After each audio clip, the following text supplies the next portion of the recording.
Hello and welcome to the WIHS Journal Public Affairs program. I'm Jerry Williams. Well, the Harvest Black Business Expo kicked off without a hitch at Duncan Park this past Wednesday. I was on the scene talking to random participants who were in attendance. First up, you're going to hear from organizer Aisha Petaway. Happening now on the WIHS Journal, it's news and public affairs. So here I am with the organizer, Aisha Petaway. How you doing? Good evening. How are you? Talk about what's going on here. So the Black Business Expos, this is actually our fourth one. The Harvest one is, we really did it this time of year in the spirit of Friendsgiving. If you go to a great Friendsgiving, you know you got your food, you have your togetherness, so why not bring our Black business together as well and offer them the opportunity to have some exposure, to have some growth, and that's what we're doing tonight. Well, what's the genesis? What's the backstory? How did it all come about? Well, really the backstory is when I took the role here, the organization wanted to do something for Black History Month. And we wanted to do something well, and we wanted to serve our community. So I called up a good friend of mine, Jen Wilder, who's the curator of the Stowe, and I said, listen, I got to do something for Black History Month. I couldn't think of anything better but to have a Black Business Expo, and that led us to our fourth one. Not only our fourth one, but we have a Black business present at every home game. Your position here at the park? I'm the Executive Director of Community Partnerships for the Foundation. And you've been in this position for how long now? This is my third year. Anything you'd like to convey to our listening audience about what's going on tonight? I would just want to inspire people to come together, to help each other, to when you see that there's individuals in your community that are creative, that are entrepreneurs, and you have the opportunity or the platform to offer them space where they can have exposure, I would say open your doors. We're swinging our gates open. We don't have any doubt about what we do, and we will not be closing these gates. These is our community, these are our people, and we're going to support them all the way. Where were you born and raised? I was born and raised in Bloomfield, Connecticut. Connecticut's own Aisha Petaway. Thank you for your time. I know you're busy. God bless you and keep doing what you're doing. Thank you, Jerry. Still walking around at the Harvest Black Business Expo. And right now I am with George Saylor and Jordan Smith. How you doing, George? I'm doing great. Excited to be here. Some great things are happening at the Expo, and we have a chance to be a part of it.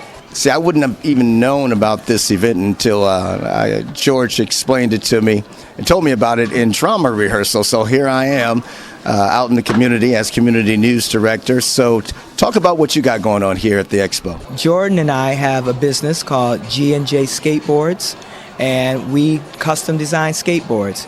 You give us your vision, and we'll put it on the board for you. Let's say your vision is my favorite sports teams. Let's say it's the Oakland Raiders. We can take your vision of the Oakland Raiders, put it on a skateboard, anything you would like. And Jordan also has a business herself as well. And Jordan, you want to talk a little bit about your business? I also have a table of my own. I have a couple of portraits that I do just on paper, and I have them outside for sale. Some of them I do. It takes normally a couple hours. How old are you, Jordan? I'm 13. So you started, painting or drawing, or at what age? I started drawing, I think, when I was 6 years old, and I just got into painting last year. So how did you get connected with Jordan to design your board? Well, Jordan is my niece, so it is a family affair, and I knew she did great art. I have a lot of good visions, but I am not as artistically inclined. So I asked Jordan, hey, do you think you might want to do this? So we have been doing this since the summer. We've sold a number of boards, and we're just trying to make beautiful art for people, for families, for individuals, whatever it is that we can do. You enjoy working with your uncle? Yeah. It's fun.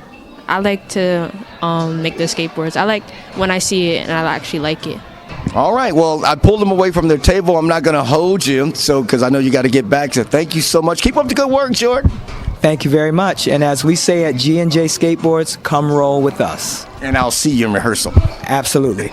All right, still out here at the Harvest Black Business Expo at Duncan Park, and I am with Pastor A.J.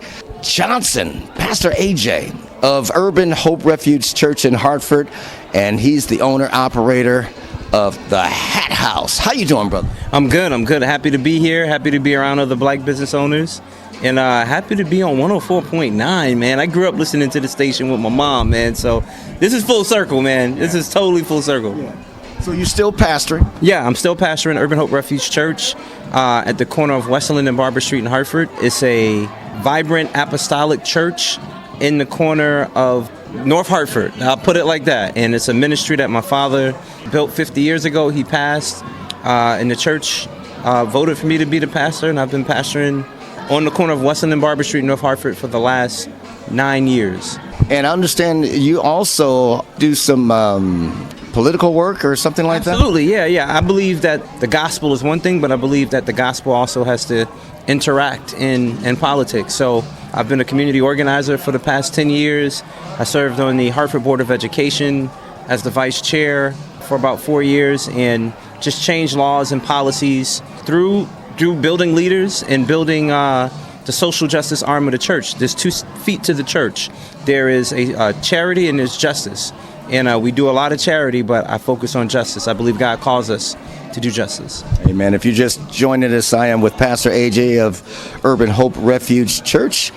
We're here at Duncan Park at the Harvest Black Business Expo. Talk about what you got going on right now, bro. Absolutely, man. So, when I said my dad passed, and I say he left me a church, and I say when I pass, I want to leave my sons a spiritual legacy, but I want to leave them some entrepreneurship, right? Vehicles to build their own income and build a brand. So I opened up the Hat House by Brothers Johnson 1929 Hat Company at 213 Garden Street about a year ago. Last month, we celebrated 1 year in business with our own brick and mortar flagship store. And tonight we just came to show some of the hats and products and fellowship with other small black business owners in the region. I believe that, again, we're to have a spiritual heritage, but I also believe that if we're going to control our economics in neighborhoods of color, we have to open and just start pushing on our own businesses and brands to make sure our children and other generations get a chance to experience that freedom. These are some nice upscale looking hats, my brother. The quality looks top notch. How did this journey of hat making begin? Yeah, so it just happened growing up in church, man. Everything goes right back to church. I grew up in a church denomination where women are supposed to cover their head when they come into church.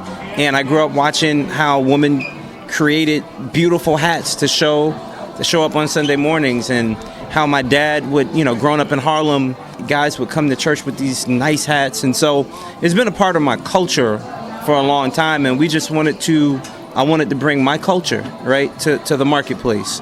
And so we try to have some really, really nice pork pies. We have some wide brim fedoras. We got the old pillboxes for the ladies. We have fascinators for the ladies. So when you come into our store at 213 Garden Street, you're walking into like a blended era of time where people really, really wore hats and dressed up. Or you can come in and grab some trucker hats for the new generation, some baseball caps. So we try to offer and cater to each generation, but our main generation are the folks who actually like to get up and get dressed and go to church or go to work or go out. That's our customer base. From the Harvest Black Business Expo, he's Pastor AJ of Urban Hope Refuge Church and the Hat House. God bless you. Keep doing what you're doing. Keep fighting the good fight of faith always, my brother. Keep preaching the gospel. Really appreciate it. Thank you. Thank you for what you do. God bless you. Yes, sir. So on my way on out the door, I come across the husband of the sister that put this on, Aisha Petaway. What are your thoughts on your wife's endeavors here? It looks like it was a great turnout. Your thoughts? Yeah, it was definitely a great turnout. What she does is really instrumental to the community. It has an effect on these small business owners inside of the community. These type of events, they just really make a difference. They really make a difference. So I'm proud of what she's doing. I'm proud of the effect that she's having. And, it's like a momentum that's really building up. And it's going to be unstoppable. So it's a great thing. I'm glad I was here. I'll see y'all in church Sunday. And thank you. See, I'm talking to a member of the Bills Mafia. Thank you for beating the Chiefs. I appreciate that. Yeah, that was a pleasure beating down on the Chiefs. That's something we do every year in the regular season. But when it counts, that's when we have to really do it in the playoffs. So we're looking forward to seeing them in the playoffs. Patrick Mahomes said that he wanted to do this again. And so we're going to do it again in the playoffs. And this time, Bills Mafia is going to be victorious. God bless you, G. And that was Garrett Petaway, who's a diehard Buffalo Bills fan, husband of the organizer of Harvest Black Business Expo, Aisha Petaway. If you would like more information about what you heard today, call WIHS 860-346-1049, 860-346-1049. I'm Jerry Williams for the WIHS Journal. It's news and public affairs.